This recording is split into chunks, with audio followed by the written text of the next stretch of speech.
Hello my dear students, आज करने वाले हैं बच्चों हम क्लास 9 की हमारी हिंदी की वर्कशीट नंबर है बच्चों 91। आज हमारी डेट है बच्चों 16।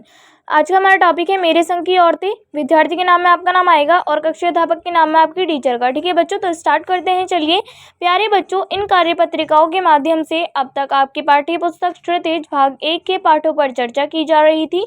आइए आज के कार्यपत्रक में कृतिका के पाठ मेरे संग की औरतें पर चर्चा करते हैं, जिसकी लेखिका मृदुला गर्ग जी हैं। ठीक है बच्चों, तो चलिए स्टार्ट करते हैं पढ़ना। कि हम 4 लिखते हैं और तमाम खानदान हमें पढ़ता है। मेरी ससुराल में मुझे कोई नहीं पढ़ता। इस तथ्य को हजम करने में मुझे काफ़ी वक्त लगा, फिर उसके फ़ायदे भी नज़र आने लगे। कम से कम घर के भीतर तो मुझे हिंदी आलोचना बुद्धि से 2-4 नहीं होना पड़ता। खैर, मैं अपनी नहीं उन आदेवियों की बात करना चाहती हूँ जो परदादी की मन्नत के नतीजतन धरती पर आईं और लेखक नहीं बनी। जो बनी उन्हें सांस लेने की ज़रूरत कुछ ज़्यादा हो। समझ में आता है, जैसा मेरे पिताजी ने एक बार मंजुल से कहा था, कोई दम नहीं घुटता, सांस लेने की ज़रूरत ही ज़्यादा है।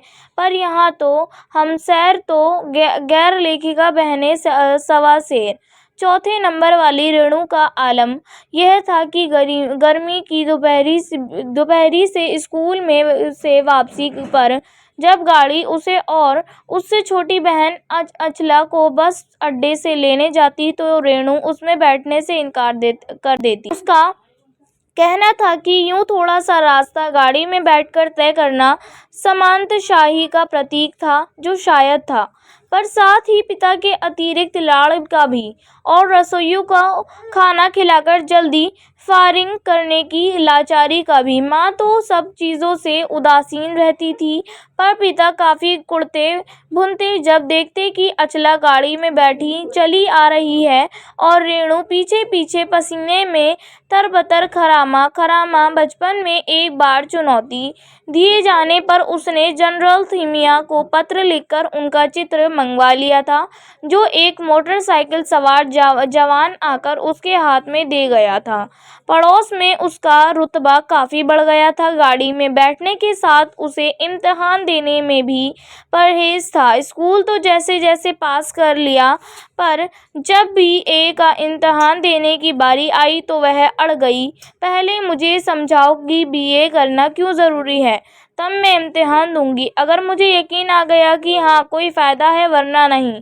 हमें तरह तरह के तर्क दिए। माँ ने कहा, पिताजी से पूछो।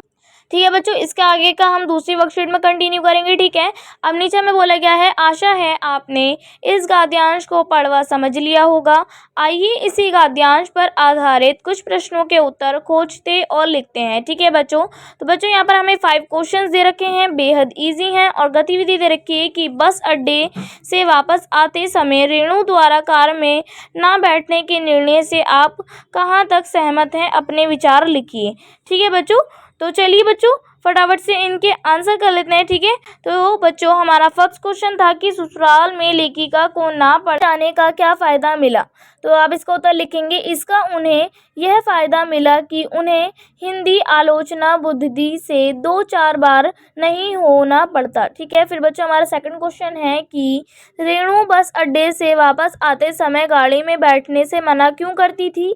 तो आप इसका आंसर लिखेंगे कि वह बस अड्डे से वापस आते समय गाड़ी में बैठने से इनकार इसलिए करती थी क्योंकि उनकी बहन को यह सामंतशाही का प्रतीक लगता था। ठीक है, फिर हमारा थर्ड क्वेश्चन है कि बचपन में रेणु ने चुनौती स्वरूप किसका चित्र मंगवाया था। तो आप इसका आंसर लिखेंगे, बचपन में रेणु ने एक बार चुनौती स्वरूप जनरल थीमिया का चित्र मंगवाया था, जो एक जवान उनके दरवाजे पर देखकर गया था। ठीक है बच्चों, फिर हमारा फोर्थ क्वेश्चन है कि रेणु ने BA की परीक्षा देने से क्यों मना कर दिया। तो आप इसका आंसर लिखेंगे, रेणु ने BA की परीक्षा देने से इनकार इसलिए कर दिया क्योंकि वह इन परीक्षा को देना क्यों ज़रूरी है, इसका कारण जानना चाहती थी। ठीक है, फिर बच्चों हमारा फिफ्थ क्वेश्चन है कि रेणु ने BA की परीक्षा नहीं देने के कारण आप कारण से आप कहाँ तक सहमत हैं। तो बच्चों आप इसका उत्तर लिख सकते हैं कि वह बहुत ज़िद्दी, पर उसकी यह बात भी सही है, जानना कि आखिर परीक्षा देना क्यों ज़रूरी है। ठीक है बच्चों,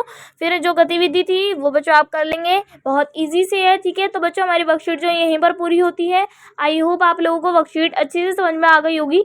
तो बच्चों अगर आपने अभी तक मेरे चैनल को सब्सक्राइब नहीं किया है तो प्लीज़ मेरे चैनल को सब्सक्राइब कर लीजिए और बेल आइकन को ऑल पे सेट कर दीजिए, ताकि मेरी आने वाली हर वीडियो का नोटिफिकेशन आपको सबसे पहले मिले। ठीक है बच्चों, तो मिलते हैं नेक्स्ट वीडियो में, तब तक के लिए टेक केयर, गुड बाय।